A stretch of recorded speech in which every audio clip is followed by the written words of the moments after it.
Bismillahirrahmanirrahim. Assalamualaikum warahmatullahi wabarakatuh. Kembali lagi di channel Pena Pencari Hikmah. Kali ini kita akan bahas penggali kubur jadi ulama. Awalnya diperlihatkan taman surga yang indah.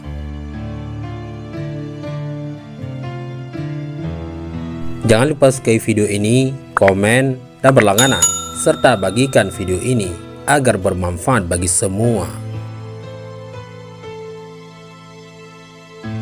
Ini adalah sebuah cerita hikmah yang sangat menakjubkan. Tidak ada yang menyangka seorang penggali kubur di Damaskus dimuliakan oleh Allah menjadi seorang ulama besar. Kisah ini diceritakan oleh Syekh Hisham Al-Burhani, seorang ulama Syria dari kota Damaskus. Kisah ini bukan fiksi seperti dongeng 1001 malam. Sahabat Pena Pencari Hikmah, suatu hari ada seorang penggali kubur di salah satu kompleks pemakaman masyhur di Damaskus. Pemakaman ini penuh dengan ulama, aulia, serta pahlawan atau syuhada. Penggali kubur ini didatangi oleh seorang wanita. Wanita itu memintanya untuk menggali kubur. Tak lama setelah menggali kubur, wanita itu beserta beberapa pelayat yang tak banyak jumlahnya datang membawa jenazah. Jenazah ini diturunkan ke dalam liang lahat. Namun tiba-tiba si penggali kubur ini melihat taman surga yang indah. Ia juga melihat dua malaikat membawa jenazah tersebut pergi dari sempitnya lahat. Seketika ia pingsan saking terkejutnya. Tatkala siuman ia ditanya apa yang menimpanya. Ia menceritakan kejadian itu, tapi orang-orang mengira ia terlalu berimajinasi. Selang beberapa bulan, masih menurut cerita Syekh Hisham, wanita itu datang lagi dan meminta ia menggali kubur lagi. Penggali itu pun menggali kuburan lagi. Lalu datanglah si wanita itu bersama pelayat membawa jenazah. Ketika jenazah itu diturunkan ke dalam kubur oleh si penggali, seketika terjadi lagi hal yang sama. Ia melihat taman surga dan malaikat membawa jenazah itu. Ia pun kembali pingsan. Sahabat Pena Pencari Hikmah, ketika siuman, ia mengejar wanita itu dan menanyakan beberapa hal. Siapa kedua jenazah tersebut? Apa yang mereka berdua lakukan sehingga mendapat karamah seperti ini? Wanita itu menjawab, mereka berdua adalah anakku.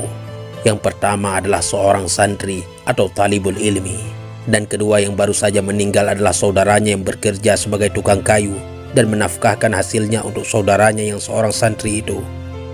Kontan saja, lanjut Syekh Hisham Al-Burhani, si penggali kubur itu pergi ke Masjid Jami' At-Taubah, masjid yang menjadi tempat mengajar Syekh Hisham dan leluhur beliau. Ia mendatangi kakekku yang bernama Syekh Said Al-Burhani, kata Syekh Hisham. Masjid Jami' At-Taubah adalah masjid yang cukup memiliki sejarah panjang di Damaskus. Dalam sejarahnya, Izzuddin bin Abdul Salam, Sultanul Ulama, pengarang Qawaidul Ahkam, dan Ibnul Jazari, sarjana Qiraah, pengarang An-Nashar dan Muqaddimah Jazariyah, adalah di antara ulama yang pernah menjadi khatib di Masjid Jami' At-Taubah. Aku ingin belajar agama, ujar penggali kubur itu kepada kakek Syekh Hisham. Umurmu sudah hampir 50. Apa yang membuatmu ingin mengaji? Kata Syekh Hisham. Setelah itu si penggali kubur menceritakan kisah dan pengalamannya ketika menggali kubur. Baiklah, ambil kitab Jurumiyah. Mari mengaji nahwu mulai dari awal, ujar kakek Syekh Hisham menyambut penggali kubur itu. Sahabat Pena Pencari Hikmah, sejak itu si penggali kubur mengaji dengan tekun hingga menjadi ulama besar di Damaskus. Penggali kubur itu bernama Syekh Abdurrahman Al-Haffar. Haffar berarti tukang gali. Ia memiliki keturunan yang juga menjadi ulama dan pecinta ulama.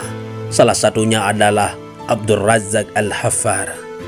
Siapapun bisa mendapat derajat yang sama, asalkan ia menuntut ilmu secara sungguh dan ikhlas, ujar Syekh Hisham menutup ceritanya. Demikianlah kisah penggali kubur yang menjadi ulama sebagaimana dikisahkan Syekh Hisham Al-Burhani. Hikmah yang dapat kita petik adalah bahwa usia tidak menjadi penghalang bagi seorang untuk menuntut ilmu. Begitulah Allah menghendaki kebaikan kepada seseorang. Tidak ada yang mustahil, semua bisa terjadi atas kehendaknya. Mudah-mudahan kita termasuk orang-orang yang dicintai Allah Subhanahu wa Ta'ala. Wallahu a'lam bissawab. Assalamualaikum warahmatullahi wabarakatuh.